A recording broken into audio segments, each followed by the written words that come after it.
Annie deeply remembered the scent of the wooden floor as the dusty room filled her eyes for the first time in her later life. It looked like a dream, but more accurate and inescapable. She stepped into the room, her footsteps echoing the laboured sounds of the tired clock that had lengthened its days with the passing seasons. Books, ornaments, personal touches flickered in past moments like a jumble of jigsaw pieces being thrown on the floor, each one a precious memory, most now missing from their immemorial places, sometimes vivid, sometimes dull. Then the window, clothed in its long curtains, now cold to the touch, the frosty glass unheated for days, the view outside a misty haze, drifting motes scattered with a swish as the ancient vista was revealed once more, and flooding the room the light explored, colouring the discoloured and faded things that missed their owner's touch, feeling out with blazing tendrils their partners to dance once more. And so it is that she saw it there, that wooden colossus, plain and bare, mouth shut, eyes sealed, legs stiff and square, smooth and greyer for the dust that had gathered there. Shaken from her reverie, Annie moved across that deserted place and reached for the piano's fall. She wanted to hear those notes, just one last time before they arrived to claim the remaining contents of the room. It wouldn't budge, locked up tight. The keys prisoners, a tiny latch the custodian of the music trapped inside. A pang of worry flushed her body, and her mind churned a sudden sea of memories. The key, where had her mother put it?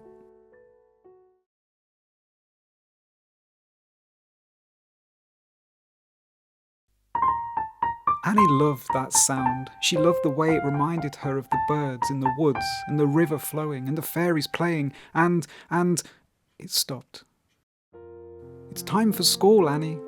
I know it's your birthday, and I'd love to finish the record too, but time doesn't seem to want to let us. Her father was kind and warm, and he loved music too. They all loved filling the house with the music on the records. Remember to come straight home today. We have a surprise coming, so no dallying in the woods. It was Annie's 9th birthday, and the sun shone gloriously through the window into the big sitting room, with its shelves of books and knickknacks from their little stayaways. The smell of the wooden floor was a blanket of comfort that warmed her as the records they played fed her mind. The day passed swiftly, and although Annie wandered a little through the woods, it wasn't much out of her way. The excited young girl drew quickly to the zenith of the birthday hours, the surprise.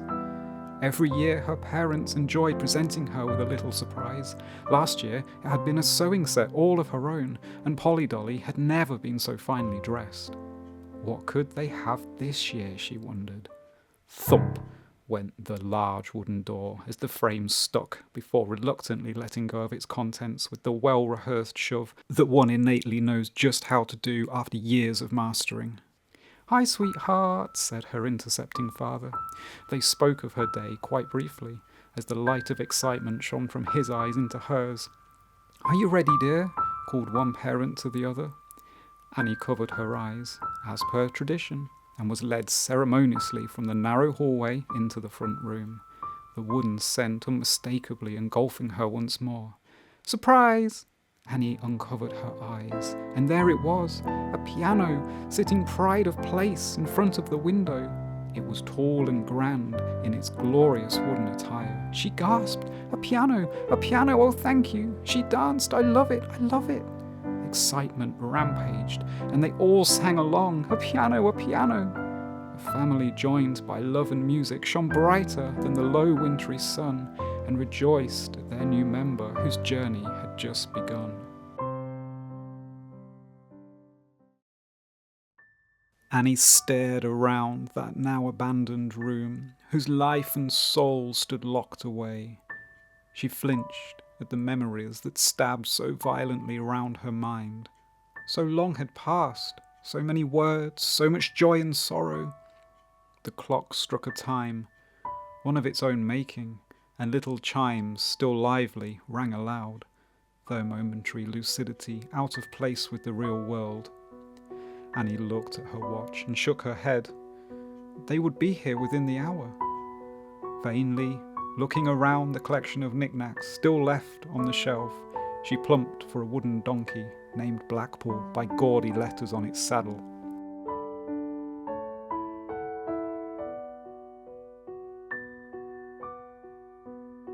It had a hollow space for no practical reason, where the rider would have sat, but no key. Just a button. Of course a button. A faint smile of absurdity crept to her lips. Why did buttons always show up, and who hid them so oft? Then a jug, you know the sort, large face, distorted and gross, was empty, as was a vase.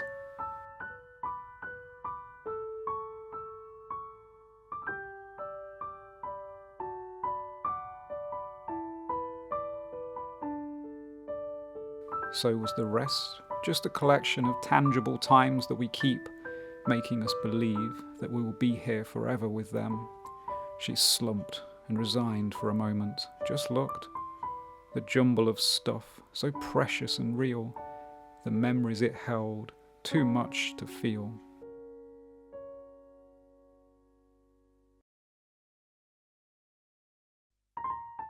"Annie," called her mother. "Annie, come down. Billy's coming round, and he'd like to hear you play."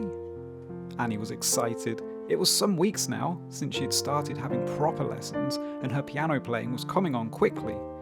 Occasional visits from her kindly neighbour were a chance to show her skill, learnt from her teacher, a kindly lady who lived across the Caddle at the edge of Lowhampton Common. Annie had learnt how to read the music notes, and even had her own copy to practice from every day, which she kept inside the creaky box stall. Once the audience was ready, she proudly opened the door and called, "The performer has arrived," with a giggle to finish. Assembled in the front room, the concert-goers were arranged on the kitchen chairs in a row of 3, with her mother and father seated next to Bill, who had his usual green knit jumper on. It was his only jumper, Annie thought. Annie strode in and bowed, as her mother had shown her, then took her place on the creaky stool. She lifted her hand to start, pressed the first note. The sound wasn't right. Looking down, Annie realised her position was off, so she smiled and pressed the correct notes and continued her rendition of Beethoven's famous melody. B, B, C, D, D, went the notes, until the air was filled with the joyous silence that comes before an inevitable applause.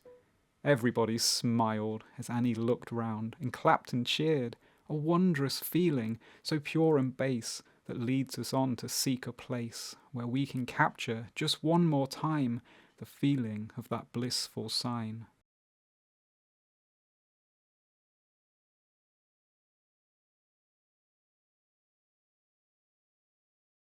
Snap! Something clacked past on the street, and Annie awoke once more to the concert hall of so long ago. The chairs from the kitchen returned and stacked, the piano in its creaky stall devoid of sound, the applause departed forevermore.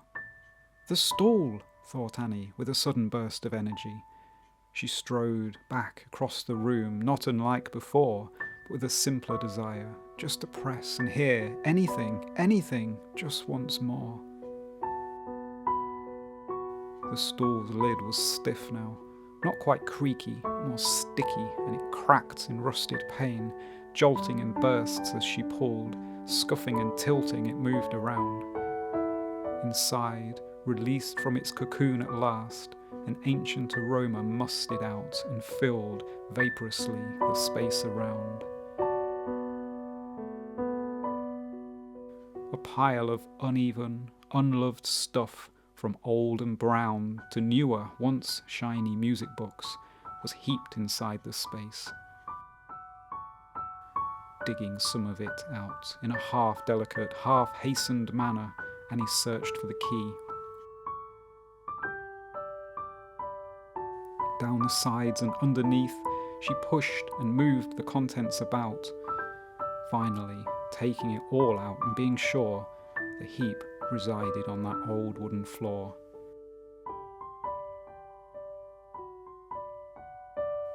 It slid, as piles do, in a slope, and revealed the top books a little more, grade 2, grade 3, and grade 4.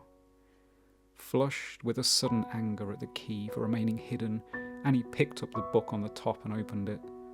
The pages were covered in that squiggly, old-fashioned hand her teacher had used. What was her name? Quote, in a mock voice, Annie read, "Count this properly, and remember dynamics." Every comment, a criticism and condemnation of her tiny fingers that slowly.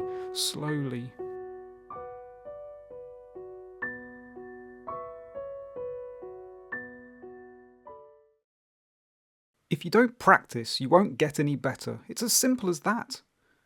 Stern-faced, her mother loomed over her as her father agreed. Practice makes perfect, I believe. He smiled as usual, but only half on her side. "I'll do it for 10 minutes later," Annie cried, and seeing her mother's inhale, leapt towards the door and fled outside. She muttered on the way to John's house, "Stupid piano, I can't practice every miserable hour. Even if I did, she'd still tell me to do more. Why can't I have just one day off?" Annie remembered the welling up feeling that came with such thoughts, the guilt she felt, the disappointment it caused, so hard in a teenager's mind as it forms.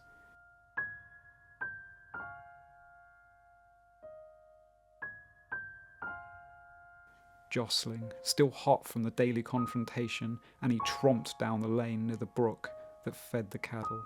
The milk flowers waved their little milky petals, so free from oppression as the children's splashes flew around them down in the shallow water.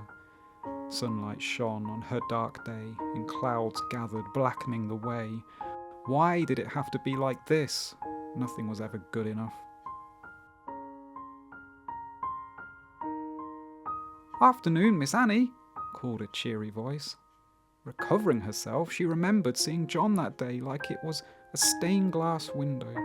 He stood on the small stone bridge that crossed the cattle proper ahead and above, smiling and illuminated from behind.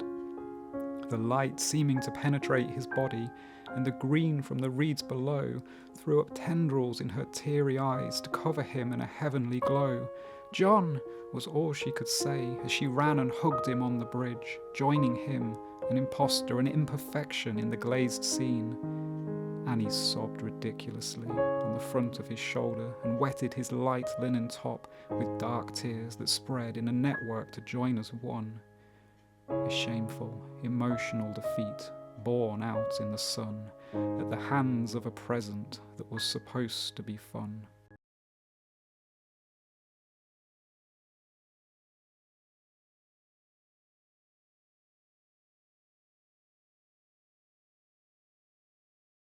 The book slipped from Annie's fingers and slid back onto the pile. A single tear slid down her cheek, leaving a river in its wake that she quickly wiped away. She noticed then the red of a book that stuck from the pile and flashed in her mind. "Christmas Carols for Intermediate Players," read the title assertively. Fondness of family and time round the piano. She smiled a little at the funny way her father sang the words, and mother smiled proudly at her playing. Their little concerts with Bill from next door were expanded at that time of year. Aunt Maisie and Uncle Jack, Grandad and Nana, Pops and sometimes more. Her 10-year-old self made them all smile so much, just as her teenage self shouted and screamed and drove them out the door.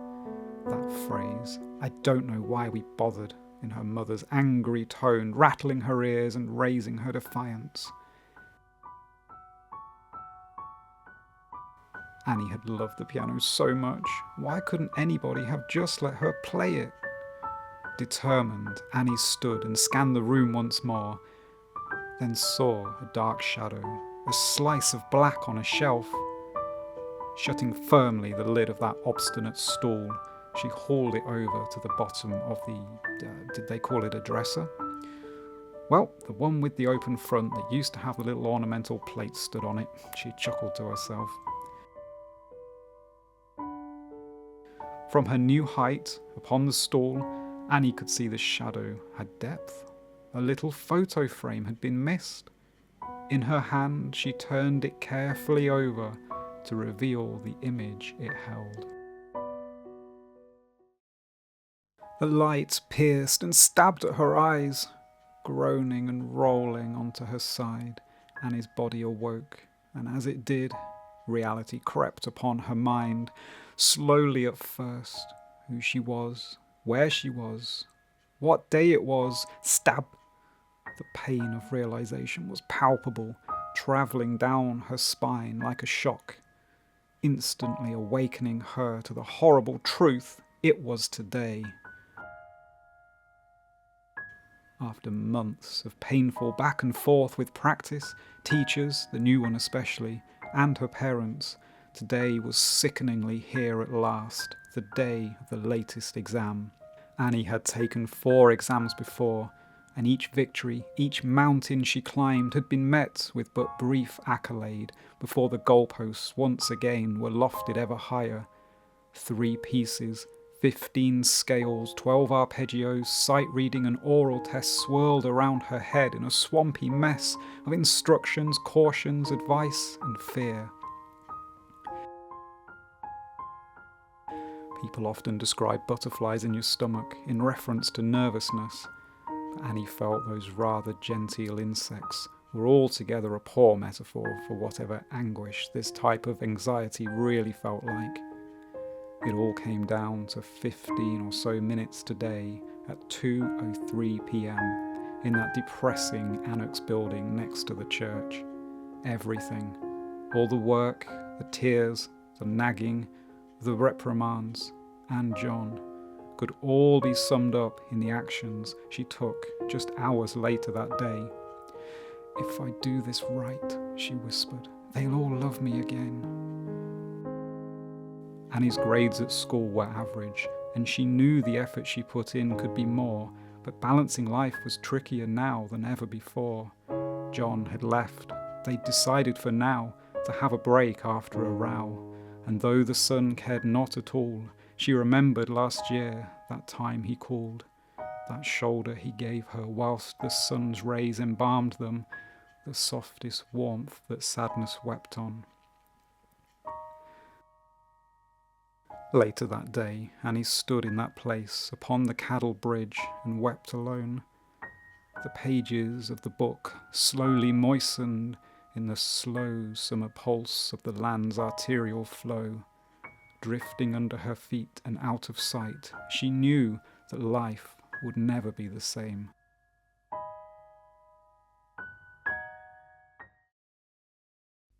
The photograph slipped from Annie's fingers and clacked gently back onto the shelf as she shakily stood it up once more. The sage trees and pallid sky misrepresenting that vivid scene and showing the age of the paper. Her mother had loved that picture, not because of when or where, but because of who and how.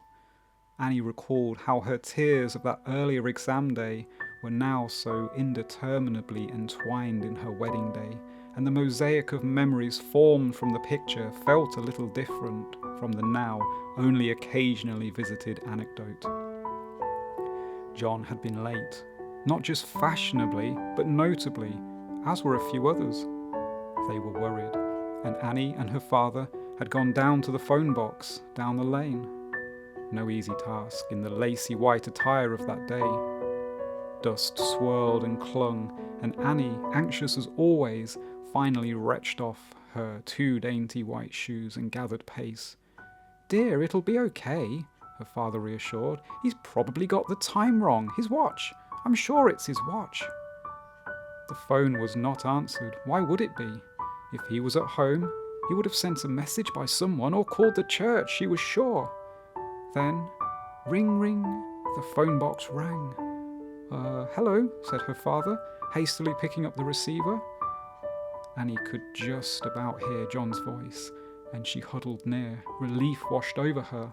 The tinny voice explained breathlessly. Tell Annie I'm sorry. There's a car gone off the road into the cattle. We're trying to help. I was on my way when we saw it happen.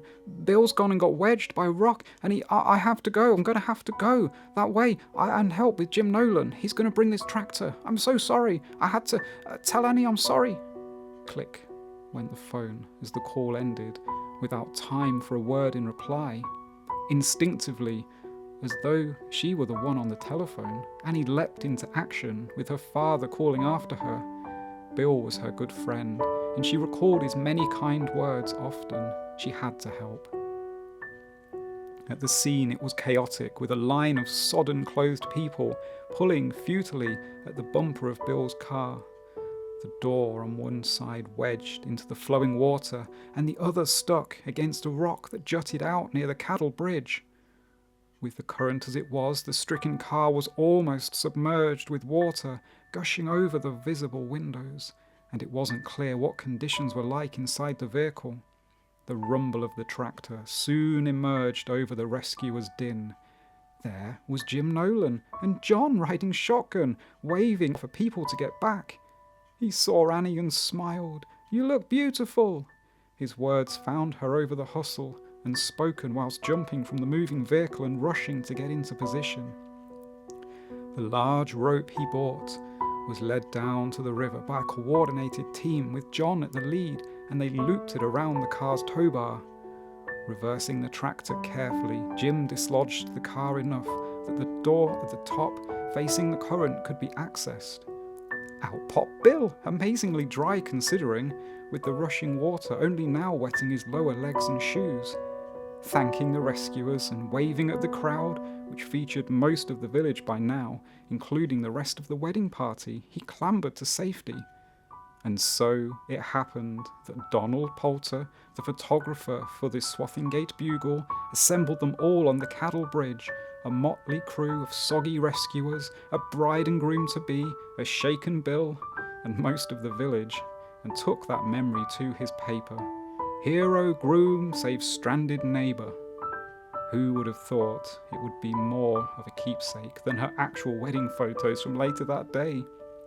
To her mother, she thought, it represented their community and the joy of kindred spirits, or something like that. John, her hero, had been there for her when it mattered, and they had a wonderful family now. A little thump. Suddenly startled by the noise, Annie was back in the present once more. Climbing down from the piano stool she was standing on, she searched for the cause of the noise. She saw under the stool was now a little white bag with not so sticky brown tape under it. It had seemingly fallen from the underside of the stool, perhaps dislodged by her manoeuvres just moments before. The linen was old, and it was held closed with a soft drawstring. Annie gently held the bag for a moment and felt its weight. The contents were not heavy, and it felt like stiff paper inside. Annie carefully nurtured the opening to reveal a small card folded in two.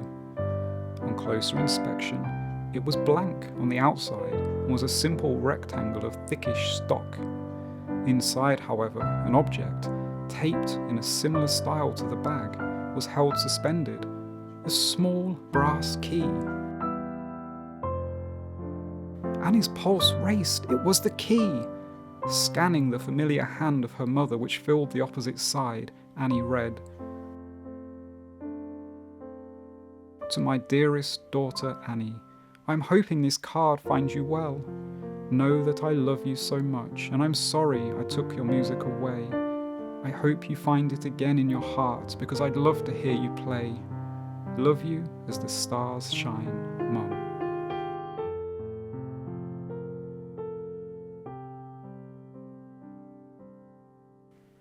Words could not describe the ocean of emotion that Annie felt in that moment. Absorbed in the enormity of that message and chance find, Annie did not notice the van and car pulling up outside, until the door to the room cracked open further and a young girl ran in and hugged her legs. "Mummy, we're here! Why are you crying?" "Sorry it took so long," John's voice called from the hallway. "Polly, where are you? Come back and take your shoes off." "It's okay," Annie managed. "It's okay." Taking the key from the card, Annie placed and turned it in the lock of the piano and lifted the lid.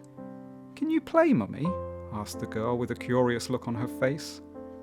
Replacing the stool, Annie spoke whilst the girl shuffled onto her lap. "I used to play a lot, actually." She found the notes, and then she played, and an ode to joy warmed the room for the first time in many years. The young girls smiled as the music filled their hearts, drifting through the air and seeking every place. Departed friends and loved ones, all listening to the love that comes from playing music just because they could.